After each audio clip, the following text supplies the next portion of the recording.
Okay, so I was one of those people who flew across the world to see Taylor Swift in Europe, and my city of choice was Vienna.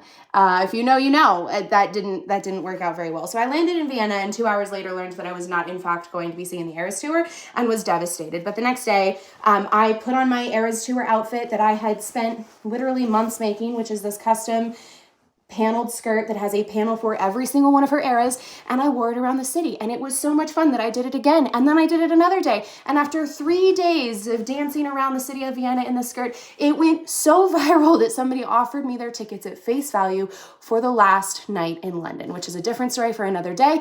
But because of that, I have had so many requests from people wanting to know how I made this, what pattern I used, and the short answer is I didn't use one. I just went with my gut instinct and intuition, and so I am going to walk you through what I did. We're gonna make her all over again because the Eras Tour is back in 2.5 weeks, and I know that some of you really wanna rock an outfit like this. So let's go. Okay, so before I actually show you how to make the skirt, I want to walk you through my thought process behind the design that I chose. I'm not the first person to make a paneled skirt. I'm not the first person to make a circle skirt, so I used a lot of information on Pinterest and the general internet to kind of come up with my game plan for how I was going to do this. Now, something you need to know about me is that I am a hobbyist. I am not a perfectionist when it comes to projects, and I actually, in fact, probably am one of the messiest sewers you'll ever meet. So just keep that in mind as you're watching this. Like, I'm not aiming for perfection. I was aiming for joy, and joy was accomplished in the final product and all of the things, but there are details of this skirt that are not perfect, but that is not what matters. What matters is that I executed my vision and it came out exactly as I wanted it to. So there's 11 panels, obviously, and I wanted to make sure that there was a lot of fullness to the skirt because I wanted it to have a lot of like zhuzh, and I actually ended up having a petticoat that I wore underneath, which I highly recommend if you decide to make this. I actually got this at like a garage sale in a costume bin before our trip, but you can order one of these online. I will link it below. So this went underneath, and so I knew that I wanted a skirt that was really full, that would have a lot of movement and body to it, and so I wanted it to be more than just a single circle skirt. A circle skirt is when you literally just cut an entire circle, turn that into a skirt, and that has a lot of movement, but not as much as a circle plus. So I don't actually know what this would come out to be, if it's a full circle or, you know, circle plus half or whatever. But I ended up creating panels out of this template, and I created this template based on the amount of real estate that I wanted certain fabrics to have, specifically Rep and Tortured Poets department, because I ordered custom fabric from Spoonflower that said, "I love you, it's ruining my life." And then this snake fabric that I got from Joanne is absolutely amazing, and I wanted to make sure that there was like a full snake moment on this panel. So I used this to kind of determine that, and I measured my waist at like my natural waistline, which is where I wanted it to sit. It's 31 inches. I divided that by 11. It came out to 2.81. So I ended up, you see right here, I will measure just to show you. I ended up creating this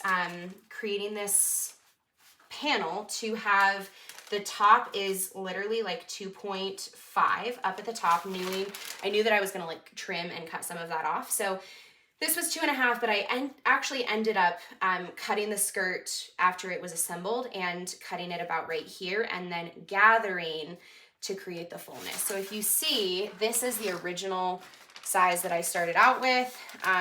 And you know, there's a little bit of a hem there, but I actually cut right about here to have the ability to gather and create more fullness. Again, not a professional. This is very like non-technical. This is just me and my brain figuring it out as we go. So now let's get into the actual fabric. So I wanted to have, again, a lot of body, a lot of movement, and a lot of dimension. I didn't want it to just be like this like poodle skirt-esque skirt, which is totally fine if that's the vibe you're going for. That just wasn't what I was envisioning. So I spent about 4 hours at Joann Fabrics one day, picking out all of these fabrics, FaceTiming my 13-year-old Swiftie sister, referencing things that I had saved on Pinterest and all the stuff, and came home with all but 2 of my fabrics. Again, this fabric, I love you, it's ruining my life, I custom ordered from Spoonflower, as well as the Fearless fabric. I ended up getting this on Etsy just because I liked it better than some of the other options I had in front of me. absolutely am obsessed with the iridescent butterflies for debut. Speak Now is actually probably my favorite. We've got red, polka dots, 1989, Rep, Lover, which is also super gorgeous. You'll see in a second, this fabric underneath is actually really vibrant, and that's why, that's where the 2 layers came from, is I found the underneath fabric and I was like, that's almost perfect, but I need to tone it down, and I knew if I put something on top that would help. And then we've got Folklore, Evermore, and Midnights, which was just so perfect of a fit, and again, Tortured Poets Department. So those are all of the fabrics. I will link as many as I can find in the description below so that you can grab them. And then the belt right here, I am a thrifter, and I had found this small roll of pleather that was just black and had like a felt backing on it, and I actually ended up using that double folded to make my waistband. So that was pretty much it. There are, again, 2 layers to every single panel, and that was kind of the crux of the whole thing, was like stitching those together in a way that like held them but didn't compromise too much of the real estate. So okay, that's everything. We're gonna go cut our panels now, and we're gonna actually cut them the way that I intend to use them from the very beginning. So let's go. I'm gonna just go in order for you. All of my fabrics are literally in a bag. Okay. I feel like you need to see this for effect. What we're working with. This was literally such a project. Starting with debut, I had this really fun iridescent blue that went underneath, as well as the butterflies on top. Now, I am 99% sure that I did 2 layers of the iridescent. No, I did not. I only did 1. Something that makes this process a whole hell of a lot easier is having things to weight your fabric down, as well as a rotary cutter, which is one of these. These are really sharp, and I cut myself on them almost every single time I use them, so please keep that in mind. Use at your own risk, but highly recommend that you grab one of these, because I think that they're amazing. Okay, so for all panels, I lined the fabrics up on top of each other.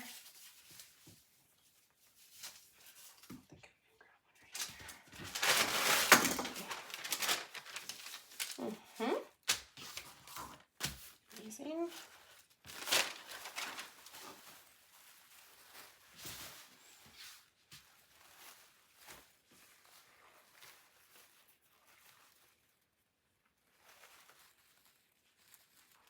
Okay, so for something like the butterflies, they are going upwards, and that's how I want them to be on the skirt.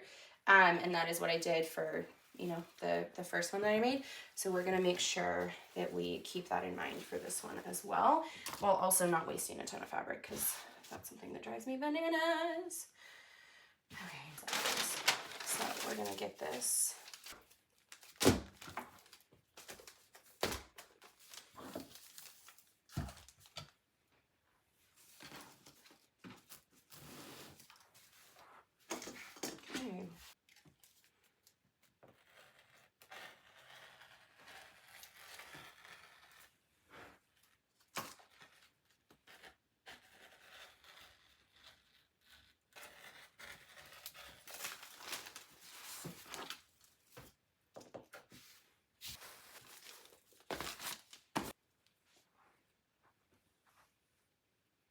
Now we're on to Fearless.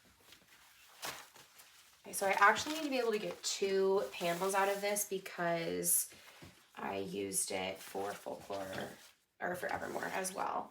So I'm just gonna fold it to test that. See if we're gonna be fine.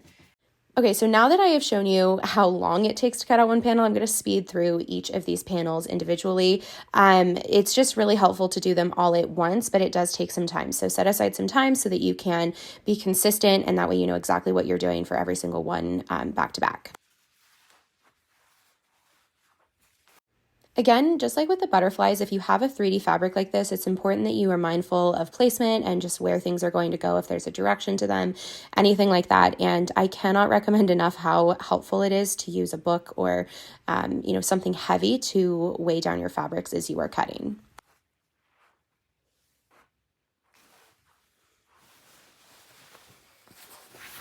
else I do want to make note of is the fact that all of the under fabrics were not all the same material. And this is only an issue if there's a difference in like movement or weight or stuff like that.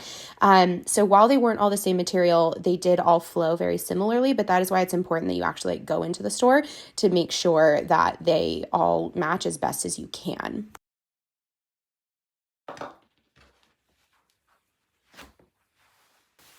Okay, so this pearl fabric, which is what I used for 1989 on top of this blue, was one of the harder fabrics to work with because I actually had to like cut some of the pearls off in order to sew with it. So I'm going to be mindful of that in how I cut as well. This is just a little tip that I picked up as I was working with this pearl fabric because my Lover top layer also had a similar pearl situation. I just used my seam ripper to cut them off, and it created a very minimal hole that was not noticeable in the final product.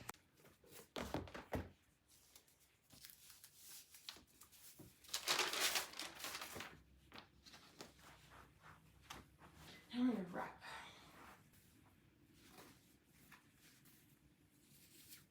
This is a fabric that I was just absolutely ecstatic to find. I could not believe my luck that they had it and that it was so perfect. And so I took some time to make sure that I laid it out because it was really important to me that you could see like a whole snake or as much of one as possible.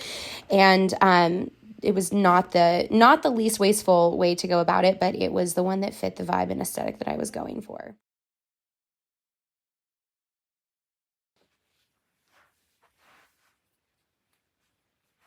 Okay, here's the Lover fabric, which you can see is quite bright. So I actually made my next door neighbor a Lover themed skirt with what I had of this, and I think I should be able to get one final panel out of this if I'm very strategic. Again, I just want to go back to the fact that it's really important that you go and feel these fabrics in person. I am linking as many of them as I can in the description, but not all of them are still available. And this is one that I would have never purchased online, but worked so perfectly with the right overlay and became one of my favorite panels on the skirt.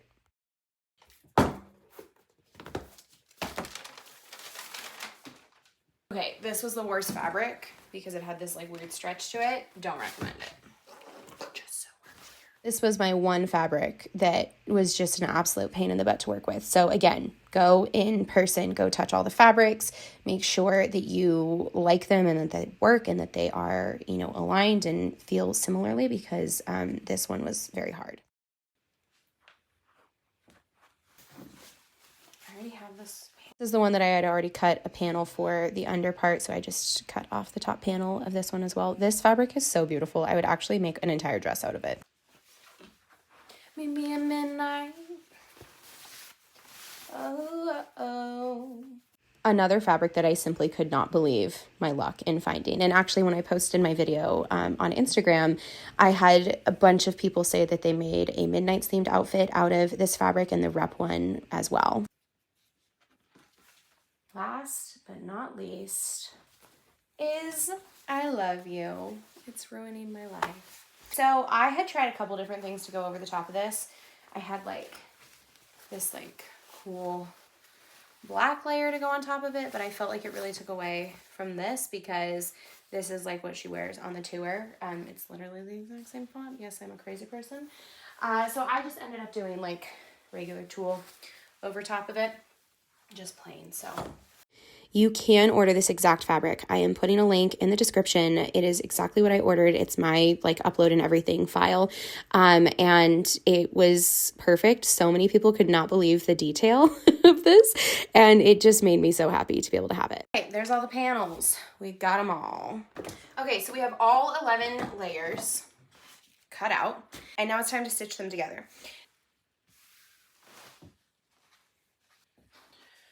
We need to put on the arrows too.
Right, so now unfortunately I have to mute the rest of the video because I forgot about the whole thing where, you can't put unlicensed music on your videos. But the good news is that I have a lot of talking to walk you through this as it stands. So what we are doing here is we are starting out by lining up all of the sides of the skirts and stitching them together one at a time.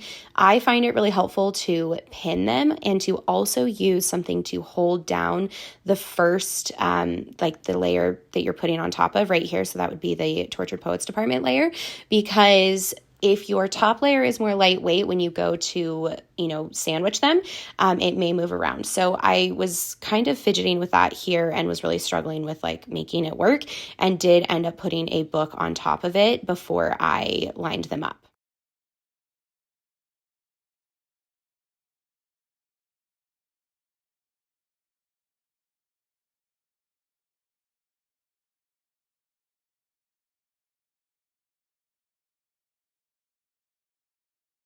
Now I just went ahead and pinned in 5 different spots. I pinned at the top, then I pinned at the bottom, pinned in the middle, and then in between the middle and the top and the middle and the bottom. And this just held everything together before I stitched straight on down the line to create the first connection of panels 10 and 11. Baby, let the games begin. No, but really. So here I am stitching the first 2 panels together. I did do 2 different stitches because I actually missed a piece with the tool. It can be fickle like that. But now we are speeding up through this at 30 times the amount of time that it took me. So do not be fooled. This is a labor-intensive process. Panel after panel, slow and steady wins the race. You want to make sure that everything is lined up, that you're not missing a layer, because there are 4 layers to each one, and you just got to take it slow and steady. Someone did ask me on Instagram if I was using a specific kind of thread. I just used white for all of the skirt details and then black for the waistband, which you'll see here in a few seconds.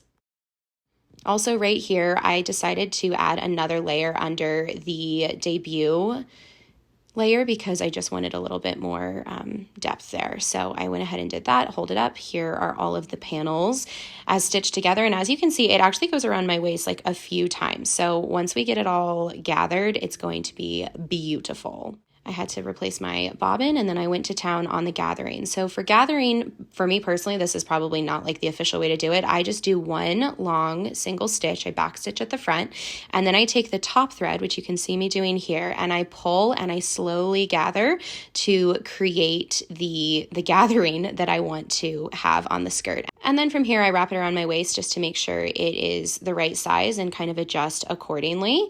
And you can see me doing that here just to make sure that I have it where it fits correctly. And then once I take it off, I'm actually going to go ahead and properly space everything so that each panel is, pretty even in the way that it appears. After that, I go in with a top stitch just to make sure everything stays and is correctly spaced, and I make some manual adjustments as needed before testing it out one more time, sizing wise around my waist and making sure it's good to go. And as you can see here, it fits perfectly. So now it's time to work on the hem. I just went ahead and manually, visually hemmed the bottom with one single layer, and then I went ahead on the top and did the same thing just to make sure it stays in place. We're going to come back to this in a second. So now I'm working on the waistband. I'm switching out my thread and getting ready to cut that. Again, this is just pleather that I found at the thrift store, and it worked really well. I liked that it was black. I liked that it was easily cleaned and that it wouldn't show wear and tear as much as a white elastic would. I first stitched it to the top layer, and then I went back through, and you can kind of see here in just a second how when I folded over the second part of it, right here, I fold over and I pin it so that it hides the top section of the skirt panels. And I did that just to help it have a more clean feel underneath as well as look. So then I'm going to go ahead and stitch on the top and make sure that everything is where it should be and everything looks good. And now we're just kind of in the final detail stages of finishing up any open seams. Right here is where the skirt has an opening so that you can step into it very easily. I'm going to add some snaps to this in a second. I also did a last hem on it to make it the length that I wanted it to be. I will be steaming it at the end to make sure it lays correctly. Try it on one more time just to make sure it all is fitting well, and it looks great. So now we're going to work on the snaps. I hand stitched some of these on, and then I used my machine to stitch the others.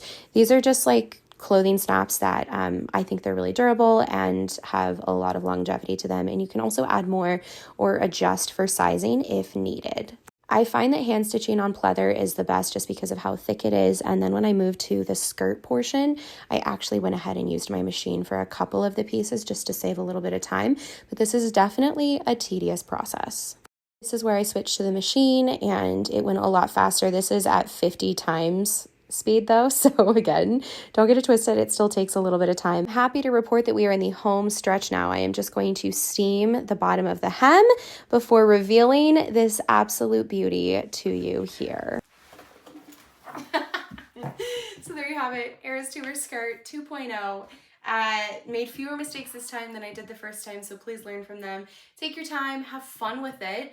I hope you enjoy the process of putting this together. It was so fun. I put on the Eras Tour while I did it this afternoon, and she just came out as beautiful as the first time. This one is a smidge longer than the original one that I made and wore, which I love. I think it is still just as gorgeous.